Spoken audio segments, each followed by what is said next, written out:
Hello everyone and welcome back to another Figurehead Reviews video, and today we are finally going to put King Shark together from the King Shark Multiverse wave of figures. Here we have all the figures in the wave displayed with the pieces of King Shark that they came with. You have Jim Gordon and Hawkman coming with the legs. You have Joker with the upper torso. You have Batgirl and Earth 2 Flash with the arms. Zoom comes with the lower torso and the head, and then Robin comes with the alternate hammerhead King Shark head. But enough about that. Let's go ahead and get this guy put together and take a look at King Shark.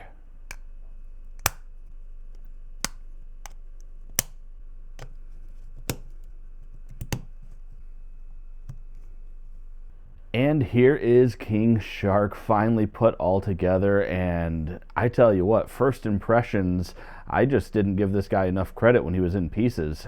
He is a lot bigger than I expected he would be, and a lot more menacing looking. I think they really did a great job on this particular figure here. There's obviously some issues with articulation, which actually isn't even uncommon for the larger Hasbro build-a-figures. So for the Collect and Connect figures, it's not surprising that it might have the same problems. And transitioning real quick to the Hammerhead alternate head that came with Robin, and he looks even more menacing. And I think I'm going to keep the Hammerhead version just because that is kind of how he appears right now in the Rebirth Aquaman series. It's not quite a pronounced, his eyes aren't that big of a gap there. But he's still basically a hammerhead shark right now, so I think that's the version I'm going to look at. But let's go ahead and get a better look at both head sculpts. We'll get a better look at the overall body. We'll take a look at the articulation and scale and some comparisons. Now getting in real close here, we can see the great white head sculpt, and it's actually really well done. He's got some scars there. The teeth look pretty gnarly. You do get some articulation here with the jaw, and looking inside there, it's just on a hinge, but it's pretty cool because we actually get that inner row of teeth. We get it on the top side. Well, you got a roof of mouth, so you got a fully sculpted inside there, with the exception obviously the very back, but that's not bad. The detail on the gills actually came out pretty cool. The fin, again, you got some just battle scarring going on. One downside is the way the fin comes down means you don't get any type of head articulation whatsoever, side to side, up or down, or anything. So that is one downside.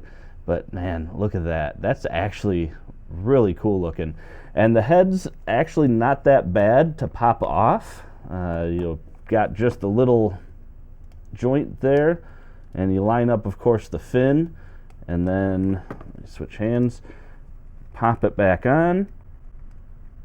There we go.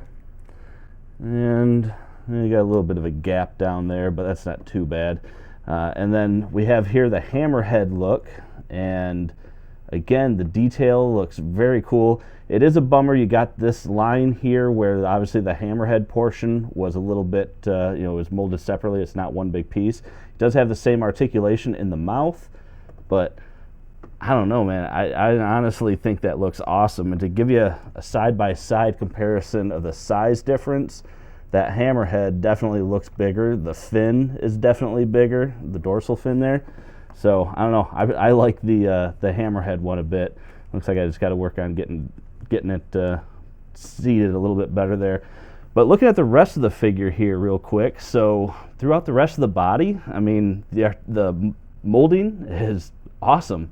I mean, again, we have these battle scars all over, and you get this light shading here that I think comes out great. You get that throughout, even on the back there, on his arms. And he's got these fins here sculpted onto the arms, which are cool. And he's got his grip hand, came out very good. And you got veins there. It's actually really well sculpted. Looking at the pants, you got, again, this kind of dry brushing going on, so they look faded. I think that came out awesome. You got the tears. I mean, man, they just did a great job. He's got even the little fins on the back of his feet. Feet came out looking cool, really well detailed. I mean, the sculpt on this guy is just, It's awesome, honestly. It really is very cool looking. Let's go ahead and take a look at the scale real quick and the articulation. So looking at the scale here, with the hammerhead on there, he is standing at about 9.5 inches tall. So he is definitely up there, and it's actually about the same there with the great white sculpt. But look at the articulation. I already mentioned you don't get any type of head articulation. I mean, there's some wobble, but that's not due to any type of real articulation. His arms do come out or up pretty far into his normal T-pose. Normal rotation, no problem there. He does have a bicep swivel, single jointed elbows, and unfortunately you don't get much out of those joints.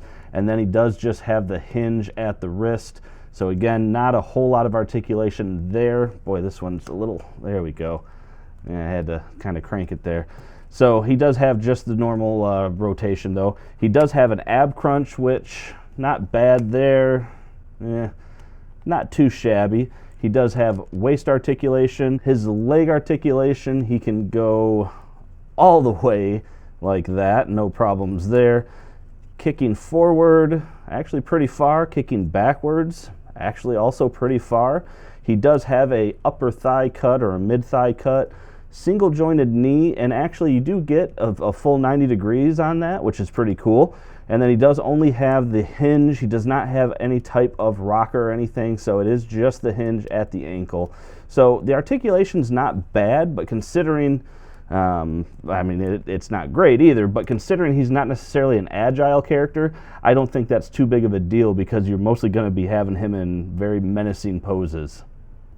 So for some real quick size comparisons, here we have King Shark standing next to some of the other Multiverse Collect and Connect figures that we've gotten. We have the new 52 Doomsday and the Justice Buster, and you can see that he's bigger than Doomsday, not by a ton, but he's definitely bigger than Doomsday, and he would give the Justice Buster a good run for his money. Certainly not as wide as the Justice Buster, but again, very big figure. And here he is compared to the Walmart exclusive Thanos and the Marvel Select Juggernaut, and you can see he's almost the same size as Juggernaut, which is, that says a lot. That's a bulky figure. So again, really just trying to show the scale of this guy. He's massive.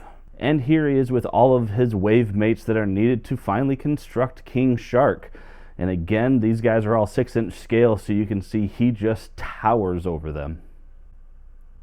And that about does it for this review, everyone. And I got the great white head back on here, and honestly, either way, I honestly really like this figure a lot more than I thought I would. Yes, he does have some limited articulation, but I think if you go for some just good, charging poses, or maybe even with that open hand, some grabbing poses on some of the figures, I think that you're going to be able to actually get some pretty decent dynamic stuff. And I think he's worth picking up. It's really well painted, in my opinion. There's not a lot of paint to it, but I think it's well painted. I think it's well sculpted. And honestly, again, Hasbro kind of delivers the same quality on some of its larger Build-A-Figures with some limited single joints on, in at least most cases, the elbows. Sometimes the larger ones still have double jointed knees. Sometimes they don't. So, this is on par with Hasbro quality for the most part. The legs, could be a little bit better, but again, Hasbro's leg articulation isn't usually that great for some of the larger figures either. So all in all, I think this is really awesome and definitely worth picking up if you can. But as I said, that does it for this review, everyone. If you liked the review, please hit that like button down below. If you got any comments, pop them down below as well. I always love to hear from you guys. I think it's a lot of fun being able to interact, or at least being able to hear from you.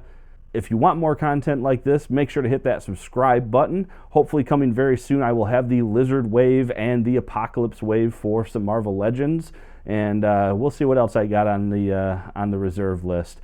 But anyway, guys, that is it. Thank you very much for watching this video. And as always, have a great day.